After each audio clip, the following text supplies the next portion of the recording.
ტყებულისა და თერჯოლის ახალი სამედიცინო ცენტრებისთვის მედების სპეციალური გადამზადება დაიწყო. ტრენინგი ჯანდაცვის მინისტრმა გახსნა, ისინი საექნო სწავლების სრულ პროგრამას გაევლიან, კურსებს კი მათ ქართული და უცხოელი სპეციალისტები ჩაუტარებენ. გადამზადების ძირითადი მიმართულებებია გადაუღებელი მედიცინა, ქირურგია, სამიანო მომსახურება და სხვა. ტრენინგი ერთ თვეს გაგრძელდება და პირველ ეტაპზე ამ პროცესში 300-ზე მეტი მედდა ჩაერთვება. ეტაპობრივად გადამზადებას ჩემი ოჯახის კლინიკაში მომუშავე ყველა მედდა გაივლის.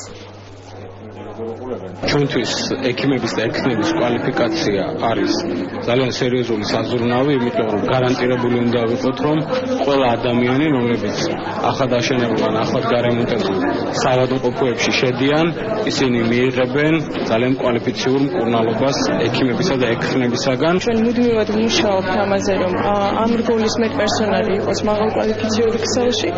ამიტომ ამ გადამზადების პროგრამას ექნება გაგრძელება, რომელსაც ასევე USA-თან ერთად ვამუშავებთ, რომ მათ განვითარებას და კვალიფიკაციის ამაღლებას ჰქონდეს მუდმივი სახე. დღევანდელ საქართველოში ძალიან მნიშვნელოვანი ხდება ექთნის როლი.